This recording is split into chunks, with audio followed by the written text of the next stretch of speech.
Bonjour. Aujourd'hui, je voulais parler des haters. Les haters, ce sont des gens qui vous dénigrent sur Internet, généralement, qui mettent des pouces en bas, des sales commentaires avec des faux profils. Haters, ça vient de hate en anglais, haïr.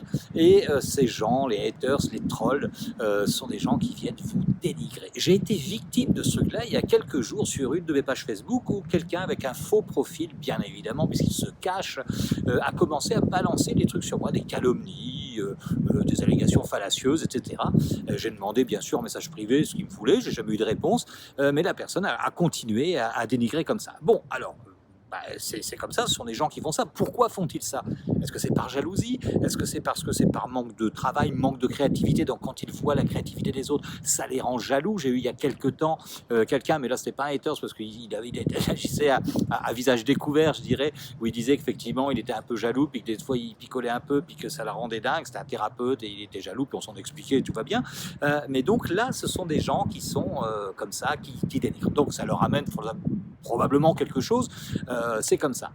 Ça existe, on n'y peut pas grand-chose, je dirais. Mais moi, ça m'a atteint quand même. Vraiment, j'étais pas bien avec ça. Je me suis dit, mais comment ça se fait que tu es atteint là-dessus? Tu crées, tu es bien dans ta vie, tout va bien. Et là, tu es atteint sur des trucs comme ça. Bon, je me suis posé la question et je me suis dit qu'effectivement, ça a réveillé probablement une blessure de l'enfance et probablement une blessure d'humiliation, comme c'est public. Vous savez, cette blessure d'humiliation, c'est que quand on a été enfant, par exemple, un des parents, sur un secret, l'a dévoilé à quelqu'un. Par exemple, le petit pipi au lit, va sortir les draps en disant tu sais quoi, il a pissé au lit cette nuit, etc., devant ses copains. Si votre père fait ça, effectivement, ça va créer une petite humiliation, ça va se répéter. Donc, ça a dû réveiller une blessure profondément enfouie chez moi. Bon, j'ai travaillé cette blessure-là en auto-hypnose, mais je me suis dit aussi, tiens, mais comment ça se fait que ça atteint comme ça? Mais ça atteint finalement, vous savez, il y a la pyramide de Maslow, tous les besoins de l'être humain par couche, avec les besoins fondamentaux au départ, etc. Et ça monte.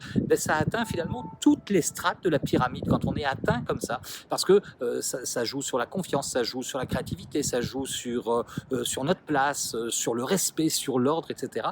Donc ça agit vraiment comme ça. Bon. Alors donc ça aussi j'ai travaillé. Il y a plusieurs manières de le travailler. En visualisation, ça se fait très bien. On va travailler la confiance en soi. On va aller visualiser un arbre. C'est pour ça que je suis à côté de cet arbre magnifique là. C'est d'aller voir un arbre, de l'améliorer. On va travailler de manière archétypale la confiance en soi. Je vais travailler aussi la visualisation sur la maison.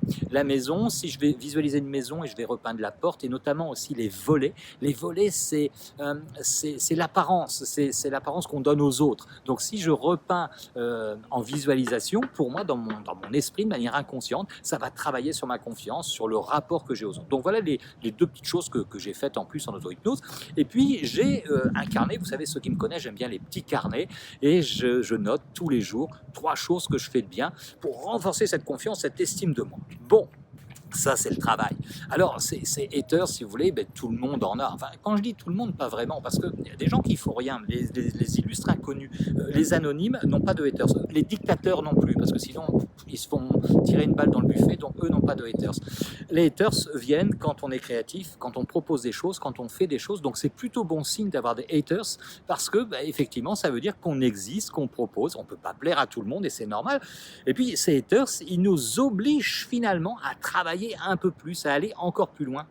C'est un peu des parasites, les haters, un petit peu comme, vous savez, ces pique-bœufs. Vous savez, c'est les petits oiseaux qui vont aller chercher les insectes, les parasites sur la peau des bœufs. Alors ça pique un peu, mais mine de rien, ça leur permet d'aller mieux et d'aller plus loin. Donc ces haters, finalement, je les remercie, ces trolls, je les remercie parce que ils me donnent envie d'aller encore plus loin, de vous proposer ce genre de vidéos. En tout cas, si vous êtes des haters, vous allez mettre un pouce en bas. Puis si vous ne l'êtes pas, mettez un pouce en haut pour encourager, pour que cette vidéo ait plus de visibilité, bien sûr. Et puis, bien sûr, vous aimez, vous vous abonnez à la chaîne pour ne louper aucune vidéo. Merci d'avoir suivi ça. Il y a un petit mouvement hashtag je suis là qui repère un peu les haters si ça vous intéresse et vous allez pouvoir trouver des groupes comme ça qui s'occupent de ces gens-là, qui dénient, qui sont un peu comme les coucous, les parasites qui font les œufs chez les autres pour exister un peu peut-être. Mais en tout cas, merci, ça nous booste. Allez, bye bye.